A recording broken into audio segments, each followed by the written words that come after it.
A former Toma teacher will spend 10 years behind bars for repeatedly forcing a 14-year-old student to engage in sexual acts with her. That sentencing was handed down last week after she was convicted of 25 counts of sexual assault back in July.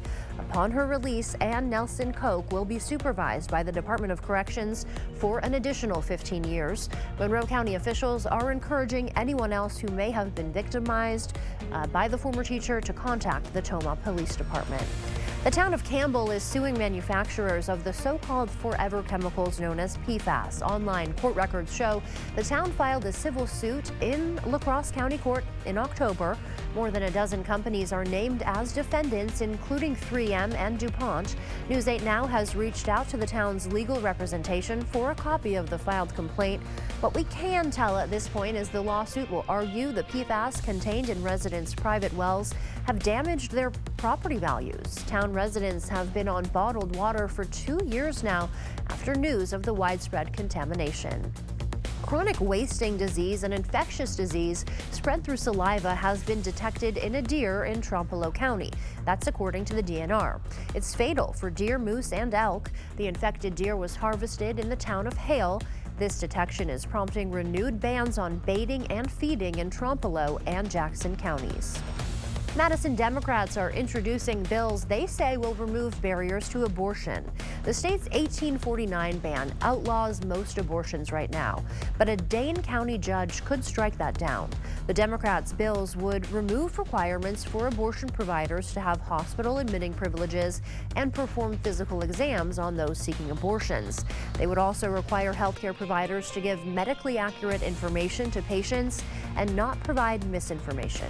We know that patients' rights, we want to center patient safety. And in order to do that, these three bills will help ensure not only patient safety, but patients' rights. The bills would have to pass scrutiny in the Republican-controlled chambers before they could advance. Radon is a colorless, odorless, naturally occurring gas, and according to the La Crosse County Health Department, it's the second leading cause of lung cancer in the U.S.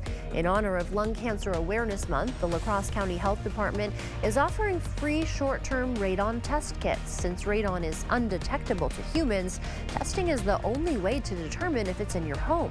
Radon can enter homes through cracks and gaps in the foundation, and elevated levels of radon are found in about 1 out of every 10 Wisconsin homes. We just, again, really want people to know that they either do or don't have a radon problem right now, and if there's any way that they can fix that. The department has 300 short-term radon tests to give out. They'll be distributed on a first-come, first-served basis. You can pick them up at the Health and Human Services building in La Crosse or any of the 5 county libraries. The county health department is also encouraging people to donate a non-perishable food item when you come pick your kid up. Those donations will go to the Hunger Task Force. The Family and Children's Center hosted its biggest fundraising and awareness event of the year at the Weber Center for the Performing Arts. The free event was called Bridges to Better Tomorrows. It highlighted programs the FCC offers in 5 communities, including 25 prevention, intervention, and treatment programs. The night also featured testimonials and big opportunities to raise money for the nonprofit. Their child advocacy centers took a big hit after recent funding cuts by the federal government. Any money raised from the event will go towards bridging that gap so the FCC can provide the resources so many families need. We have services and programs for 5,500 people a year, children, families, adults, and these services are critical to help some of the toughest challenges that people face. One of the biggest grants the FCC received was a challenge grant for $480,000 that was shared by 18 donors. A La Crosse food bank has kicked off its virtual food drive. The Hunger Task Force is holding its first virtual food drive.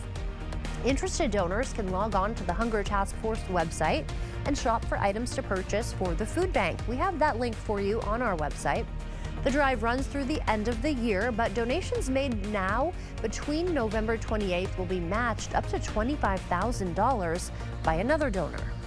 And as you head out the door this morning, bundle up. Another cold start with temperatures into the 20s.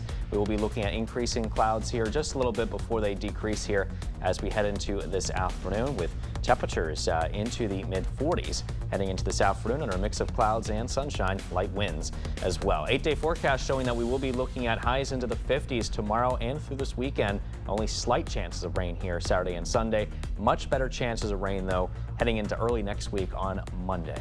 I'm happy to hear and see that we'll get a little bit of sunshine today, right? Yeah, we'll see a little bit of sunshine today. Unlike yesterday, it was completely overcast. Yes. And that is one of the reasons that contributed to a pretty cold day yesterday. Yeah. And also our winds today won't be as strong. Good. And more sunshine, so slightly warmer. Some good news there for Yeah. sure. Good to see a little bit of sun before the rain hits next week. Exactly.